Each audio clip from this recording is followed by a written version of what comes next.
Hi, you're listening to the TL Podcast.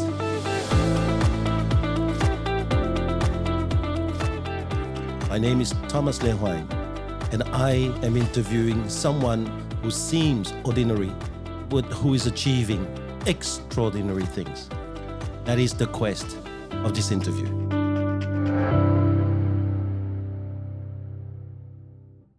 Okay, well, I'm here with the Office of the Year, Wiseberry Office of the Year, and I'm here with Megan Green and Kurt Bratby and Darin Butcher. So may I ask you a question? Office of the Year, what does it mean to you guys?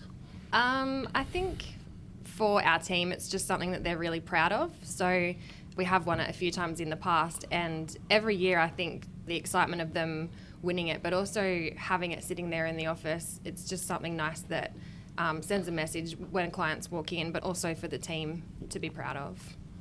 I think it goes to show all their hard work throughout the year. So there's different award categories that you can win, but winning the Office of the Year means that you dominate in most of those, whether it be property management, admin. So everyone shares it as a whole team, where it's not just like a sales team award; it's the whole office. So I think it's a sense of privilege, I suppose. I know that you say often, Thomas, that winning awards means nothing, and I probably agree with you in one sense that it does mean nothing to some people, but because every day we don't have a grand final, that is sort of our grand final each year, and to win it, I just see the pride and the passion on people's faces, and it just brings that team really close together. They get to celebrate, but also too they get to reflect through the year, as everyone was saying, and that's brilliant. Absolutely. Yeah, I didn't mean it means nothing. What I was trying to really say is that doesn't make the office. The office was already the Office of the Year before it actually won. Yes. And so a lot of people, what happened is that they treat themselves badly until they've won an award. The minute they've won an award, suddenly now something's changed, and I think that it's wrong. The award should not make you who you become, but you become who you become, and along the way you get the award. Yep. And I think that that is probably what I try and mean. So therefore, in the scale of things, in the scale of a life, that award is meaningless, right? But a lot of people are defined by that. A lot of people walk out there and they are no longer Megan Green. They are, oh, well, I'm an award winner. And then I think that's where you lose yourself.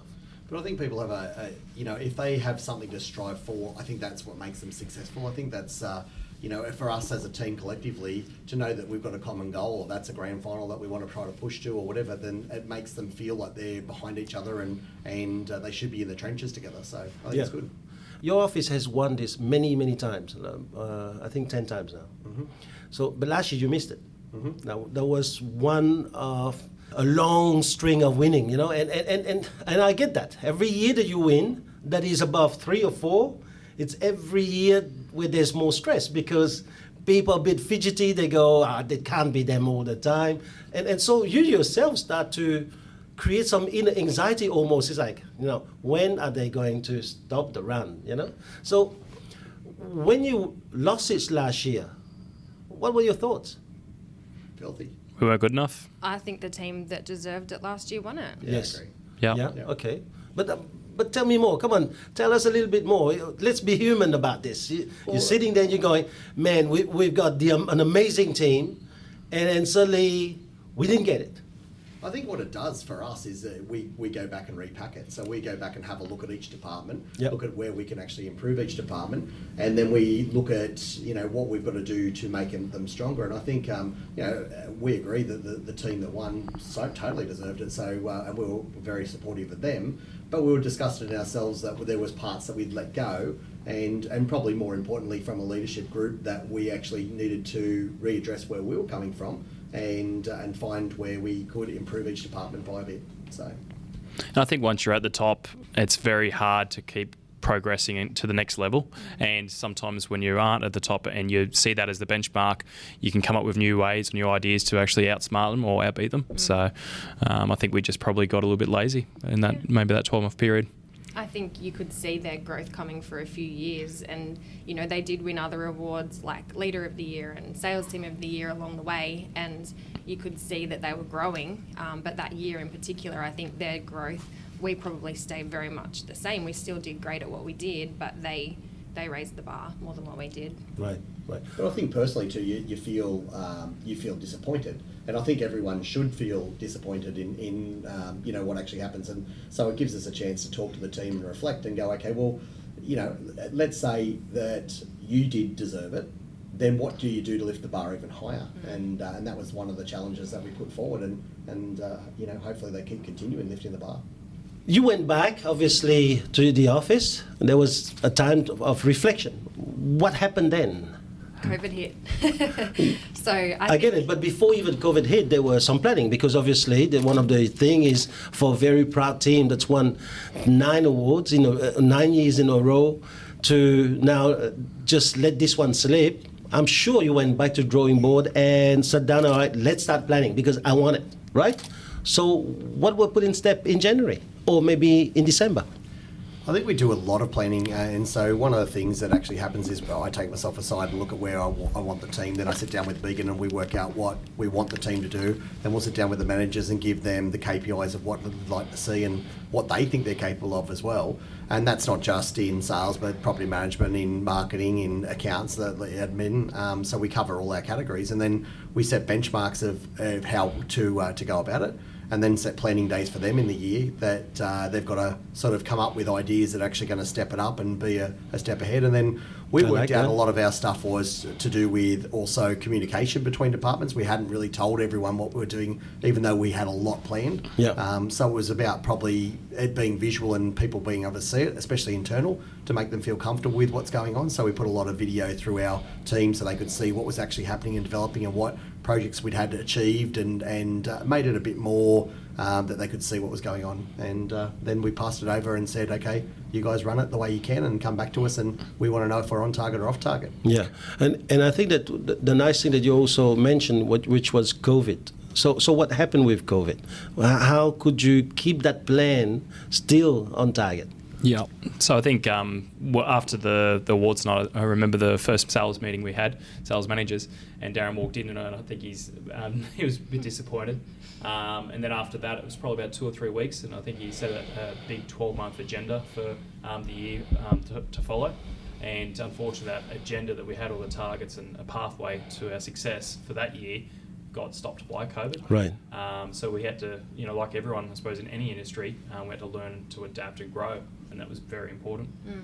I think the speed of how we adapted to that COVID hitting. So yes, there was a plan in place, and there was a short time there where it was like, crap, like maybe this plan isn't going to work at all. Like it's got to all go out the window. But I don't think it all went out the window. I think there was bits of it that still stayed in place, and then we got to grow because of COVID. It actually allowed us maybe time, but also it gave us the ability to look at, okay, well, this has happened. How do we now change? How do we adapt? Because things that maybe would have taken us 6-12 months before to implement were happening daily. Like these changes were happening so quickly because we had to. So there was a deadline there, and it was just, I think the teamwork that went in behind that, even though a lot of them were working remotely and separately, they were still working very well as a team, and I think that was part of the reason of the success. Yeah, everyone had, I think, the same common goal, and that was the company to survive and also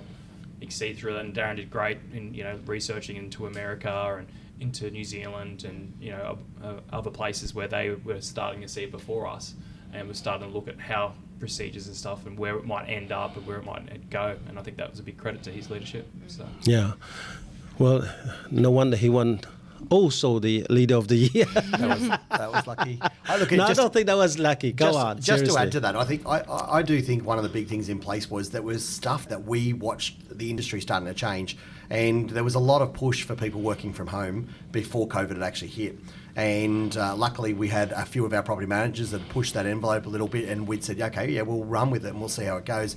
We started to put things in place with property management. It opened up some platforms. We already had a marketing person working from home. We already had one of our administration people working from there. And so what it did was it meant that we were technically ready to make a move straight away.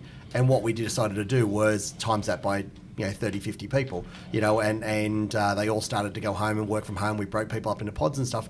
And I think because we were already having something in play and we were already thinking about change, and our team was already looking at change as being a good thing, not a bad thing, and that probably started 18 months before a process, and it hadn't come to fruition until that had happened. But at that time, people just accepted that change was inevitable and that they were willing to back us, and we had their back and they certainly had ours. Like, it wasn't a one-way street, it was two-way for sure.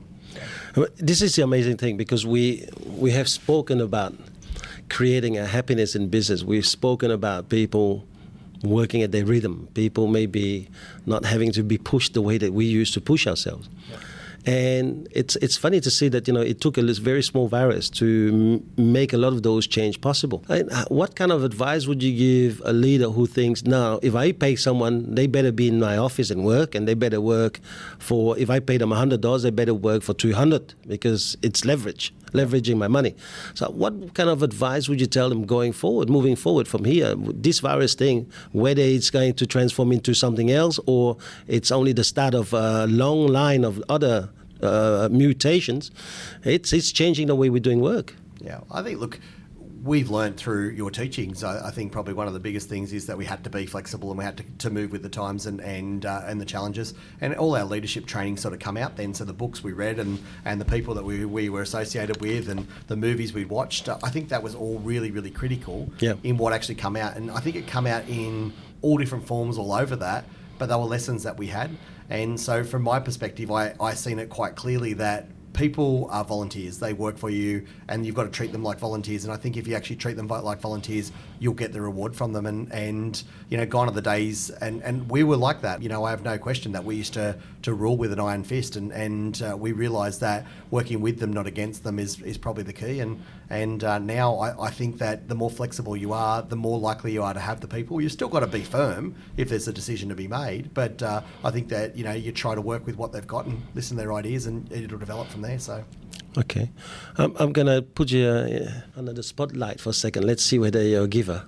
What would be 5 pieces of advice you would give someone to follow if they wish to take the Office of the Year away from you this year? Megan? Megan? I do like that cup, so that won't be happening. Well, we saw you dancing that night. It reminded me of the trick, of the days of the trick again. They can have it, and we'll have the new one. So that'll be fun. So, I get it. So what would be 5 things that they would have to do better than you? Culture. Because that doesn't mean that necessarily they be doing, number one. Yep. And number 2, that doesn't mean that they're going to do it better. I think culture, what I see is they've got to run the back end sharply, as in they've got to know their income versus expenses equal bank balance. So that'll be the first thing that I'd actually do, because when you're comfortable with what goes out and what goes in, I think then you can settle into looking at what you can do better. Yeah. I think that community is huge, and I think it's something that we really could improve a lot more on. We're putting a lot of effort into it, but I think it can go up another step, and I'm hoping it will this year. And so I think that if you're saying, here's $500, $2,000, $10,000 to a sporting group or an institution or to somebody in need, you need to be giving time as well. The money is, yes, it can help, but unless you're putting the time in, there is no benefit to them or you. It is about being ingrained in what they do and who they are. I think that from a team perspective, you've got to go around the team and make sure that every individual is getting their goals for you to collectively get yours. And so if you concentrate on a team member's goals first, then you will eventually get what you need anyway. And so I think there shouldn't be a hidden agenda there. If they can improve life, then that's fantastic. I think that if a staff member isn't right for your team, then don't try to hold them or retain them. It's sort of like the saying, if you let a butterfly go and it comes back at shores, if you shouldn't try to contain it. And so from my perspective, I'm looking now and going, okay, well, let's help them get their goals. I don't care if they're all millionaires. If they work and they are millionaires, then you're going to get a better benefit out of that, and they are too. So trying to create wealth for the people that are around you and your customers and clients. I think you've got to realise that without them, you've got nothing. And so if you can work with your customers and clients, that would be, I think, the huge thing. Turn them into raving fans, but give them a reason to rave as well. Give them the support, follow their kids. If you want to be involved in a sporting group, follow your people's, kids in their sporting and work it that way. Nice. Good. I think planning and also recruiting is very important. So Right. having a map of where you want to go for the year and also having the manpower to do it. Something I learnt in the leadership earlier on in the year, the Kickstart leadership, is that we probably didn't replace what we had. So for Gorican office over the last 2 to 3 years, we had stable people either retire or leave the industry, Yes. and we didn't replace them. Yes. So I think that's very important. From day to day or week to week, you need to be looking at who you've got on your team. Yep. A nice one. I like that. Yep. That's one. You need no five from me. Four, I'm mate. Four. Add up. not quite as quick as Darin with that. I think, as Darin did say, I think you've got to treat your clients with care. And when you're meeting the general public, you have to leave them in a better, or what they think of the company in a better level than where it was. So that might be the way you treat them. You're doing something you're going to say you're going to do, things like that. Number 3 would be, I think presentation is huge from an office point of view, and I think who you have working for you, make sure they're the right people and they have their heart in the right place. So by presentation, you don't just mean the way that they dress. No, not the way they dress, the way they treat people, Yeah. what they do when you're not looking, what they say about your company Right. or about yourself when you're not listening. Those type of people are the ones you want for your company. Yes. 4 would be, probably to outwork us, and I think to adapt and grow. One thing that we have done in the last 12, 18 months is our marketing department. We've grown huge in the way of podcasting, marketing, videography, all that kind of thing. So from that point of view, I think you have new ways to lead forward. And 5 is just sharing new ideas, listening and talking to other people in the industry. Yeah, I think that's how you'll get there. Right. Okay. Anything to suggest? I think both of the boys touched on people, so helping the people grow in themselves, but Yes. also as a team. So Right. making sure that you're knowing more about your people, learning more about them, helping them get their wins, because we know when we help them, then it in turn helps their clients, it helps them, their clients, and it helps the business as well. So people side, definitely training, massive important thing that we really have ramped up in the last 12 months. So we did go back to a lot more disciplined training, and I think that has paid huge dividends in terms of our community, our results, but also winning the award. I think it's also helped with the new recruits too, as they've come along. We've got a lot stronger identification for the new people early. I think that's been really important. So Yeah. And I think too, sometimes I've heard it be said before, it's easy, you guys have a big team, so you should win Office of the Year. But I don't necessarily think that's the case. I think a small office could win it just as easily as what a big office could. Yeah. It's not about how many people you've got, it's about what you do with what you've got and what you do within your own team and your community. Yes, and people don't realize it, to run a big team, it means that at least you have to be profitable. You can't run a big team on a small budget, right? So you must be doing something right. And also the stuff that comes from having a large team too. If Yeah. you've got 4 or 5 staff that are consistently wanting time or love or connection or whatnot, then you have times that by 10. All of a sudden there's a lot of time that goes missing into managing that team. Yeah. As the Office of the Year, it obviously is about the sum of all parts is bigger than the sum of each individual part. Even though I believe that Darin's leadership this year was probably far, far ahead of even the runner-up. Can I ask you, Darin, what would you say was the most important department, if you have to choose one, in COVID year in your business? That's very interesting. I think leadership was easily the key. And when I say leadership, I'm not talking about me being a leader. I'm talking about whether it be Megs, whether it be Kurt, Kim, Matt, Sean, or like Shays, the Clays, the Naomis, the Kim Whalens. I think make a monster difference. Your Nick Mondays and your Carolyns, from an office perspective, are huge. And then you go over to marketing as well. Ree's now no longer with us, but because she moved up to Lennox Head, but phenomenal person in that department who held it together while there was no one else there. And now it's a monster team, and she did a great job. So hard to say. I think 18 months ago, we seen a monster change with property management, and it made a big, big difference to our business. It become a lot more proactive. We put a leadership group in place. Sales was always successful and it was always doing great things.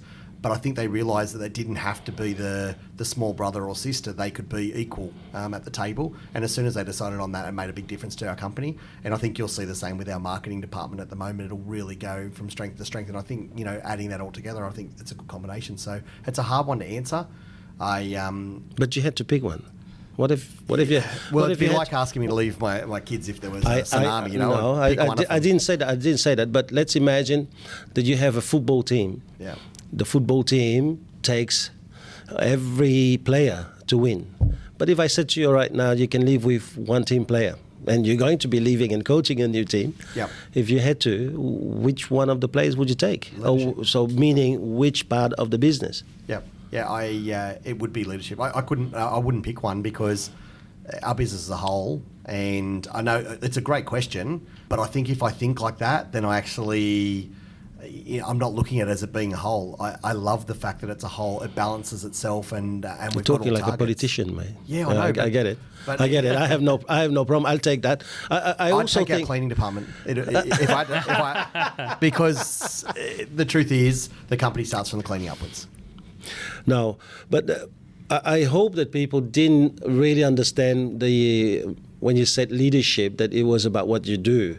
I think that what you were talking about is the leadership in every one of us, that every single individual has got the duty to lead himself first, give the best of yourself. And if you did all of that, well, then the sum of all parts has to be way bigger. Yeah, right? I think that's the what legacy you meant. of the shirt, leaving the shirt in a better place, like the All Blacks talk about in the legacy book. It's the same thing. Yeah. Every person in our company at the moment, I think, whether it be the cleaner all the way up, all have a responsibility to be a better position in 12 months' time, and I think they're all really doing that. And from COVID, I watched them turn from what was a team that was concentrating on what they did to better it for themselves, and now they're looking at concentrating on doing it better for the community, and I think that's a huge step. And I do believe that was where Mum and Dad started it, and I think that's where we've returned to, and that makes me very proud. Very proud. Okay. How about you, man? What's your plan for this year, Kurt? Because you've been the winner of the sales manager for quite a number of years, right? Yep. So where's your plan this year? Where do you want to take the business to? I think I touched on it before, and it's probably about a rebuilding. As I said, we've lost a lot of key people over the last kind of 12, 18 months, people that have been there for a long time, 5, 10 years. We have to really look at, I suppose, just regrouping and recruiting new people, new champions. So that's where my focus is going to be, because in the next 12, 18 months, it's going to be quite easy for Charmaven or other officers that have recruited in the last 12, 18 months to catch up. So, very much trying to create our own champions again. Yeah. Well, one other thing I want to talk to you, because we just finished a training session. And I have noticed probably a repetition of what Darin said earlier. In other words, I have noticed that your benchy, the people who just started, somehow are actually flying at a much higher level than they used to. Are you doing something different? I think our process of hiring is really good, and I think that we attract, probably from winning Office of the Year and awards like that, we do attract good people. But in saying that, it's, we do train every day. We're training 4 times a week between myself, Kim, Matt, and Sean. So that's, that's one of the reasons why they're at that level. 2, we've got a lot of procedures in place from the leadership up. So procedure manuals is a must. And we've got a lot of ideas for people, like they know where they can start and where they can end up. I started at the bottom making, door knocks and cold calls and putting up signs, so they know that, they can jump from there. And I think that's what is good about our office, is that you do have a map, and it's up to you where you want to start and where you want to finish, and we'll give you all the tools and everything. And one of Darin's good lines, or what he does say, is that, it's not, if they're not making base or they're not getting to a certain point, it's not them, it's us. And I always kind of think about that. So, of course, you've got to have the right culture, attitude, and all that kind of thing. But if all those things are correct, then it's really up to us to get them to a place. Yeah, I like that. I think he's been a bit humble though, because I think that Kurt's expectation is one of the reasons that he has champions under him all the time. He expects brilliance out of them because they're good enough, and he sees stuff in them that they don't see in themselves. and he keeps it very fun, and it's a very good environment to bounce off. And whilst they work hard, they have a lot of fun while they're doing it, and it takes that pressure cooker off. So it's very humble of him saying it, but I think his expectation and that being able to control that pressure cooker on and off is unbelievable. So I think that's his real strength. That's nice. Something that you mastered, mate. Yeah. Well, one of the things that I also want to say is this, your team may be disciplined. They know what they're doing. But it's also one of the rare teams where even a very young team member would be encouraged and would actually achieve buying a house in their first or second year. I just spoke to Thomas Five today, and he was so proud, showing me the property he's bought with that little bit of water glimpse. And but the excitement in the kid to share that is fantastic. Yeah. And somehow you've managed to do that. I don't know too many offices on the Central Coast, let alone anywhere in Australia, but on the Central Coast, where we're selling just normal mum and dad's home, and still a young 22-year-old, after a year or 2 years around you, can now buy a home. I don't see that many teams. And yes, we have discipline, we have procedure, but that's not because we want to be tough on them. I always say to people, if they work around us and we don't make them successful, that's tough. Yeah. That's when we're tough on them, right? When we actually making the money and help them buy a home, that's not tough. We actually being nice to them. I think one of the things that we realised early in the piece was that it's not just about what they get paid in a paycheck, it's what they do with that paycheck that's important. And so, encouraging a lifestyle, and it's up to them how they spend it and what they spend it on.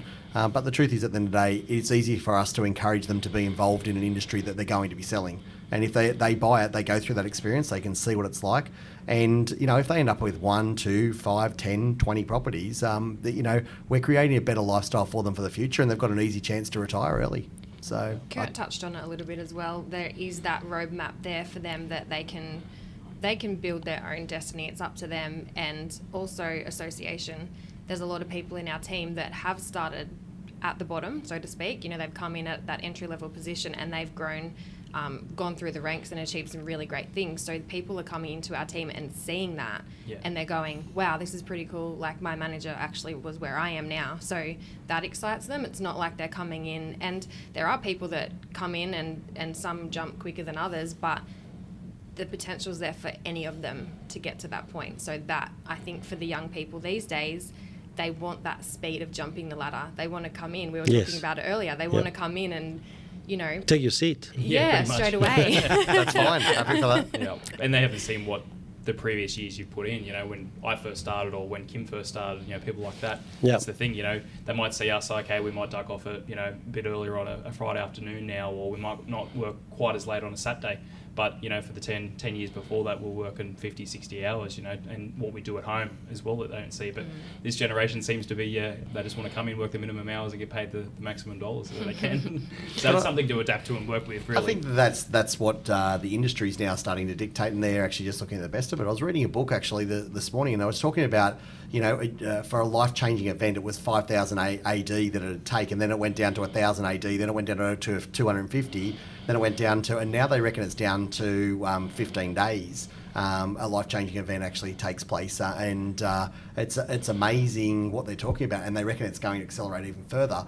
I think life is like that too. People start to see it and they start to work out, how can I make this even better and neater and quicker and faster? And look, the truth is, at the end of the day, some of these young ones that come through, they can do it. They're damn fantastic at it. So let's just encourage them to be the best they can. And if they can do it part-time, or like Pratty taking a month off at Christmas because he'd done so well in the year, well, good luck to them if that's what they want. Yeah. One of the things I would like to end this podcast on is, for the number of years I've known all of you, how I have noticed not only, materialistically you have improved, you have gathered more things around you, but as a person you have improved. And I think that is more important, because a lot of us don't really understand, but work is the place where you build virtues, you create values. And those values and virtues are actually to be brought home to your own family, to your own children, to your future family. And I see the building and the makeup of better people as we do our job. I don't know whether you noticed that, Darin. I mean, you had these people here when they were probably young, coming out from school, and you look at them now, and they actually becoming probably even better individuals than we were when we were the age. 100%. Yeah. Yeah, I'm very proud of that. Yeah, it's amazing. Look, to watch, the two that are sitting here, but, you could probably say a whole arsenal in our team just growing and becoming better people, and great in the community, great with families, the way they treat people. We've all got our negative things or our vices that we've got that probably, ticks or clicks, but everyone starts to work on them, and I think they just put a lot of work into their training side of it mentally, and they've got good association around each other. And the moral compass is probably still set from Dad early in the piece. They've got their own individual ones, and I think they all align into the same values, and we work hard on that to keep patting each other on the back on those values, I think. Yeah, definitely. You're right. Even with the younger ones coming through now, you see the changes in, like a Sean Pratt, where he was 3 or 4 years ago. And we quite often think that he's a lot older than what he is because where he's at so far. But I would have loved to have started at his age, just turned 17. He was like a sponge, and now we're really seeing him progressing into a really good real estate agent. But would you say that that's the speed at which you bring these newcomers is highly dependent on the person you become? Yeah. Yourself. If I gave you anyone now who's capable and anyone who's got that desire, that dream to win, would you say that the Kurt of 2021 is able to get the best out of them way faster than the Kurt of 2019, for example? Yeah, definitely. Yeah. As long as they got the right heart. Yeah. They've got to have the right heart. That's why you're going to have the right color first, all black first. Yeah. Right? Is there anything else that I should know that I haven't asked? No. This is giving us extra credits for next year. 2021. Cup short bags. Well, thank you very much for taking the time. And I just wanted to say that I'm very, very proud of what you guys have achieved. Maybe some of the achievements that I probably can't even comprehend. But you have done it, because I think that when I look at what a young Jesse who's been in your business for a month and a half is now capable of doing, I know that the whole management running him is way, way more powerful than what I can even see on the surface. Yeah, so congratulations, and thank you very much for being the Office of the Year. Thank you. Thanks, Tomo.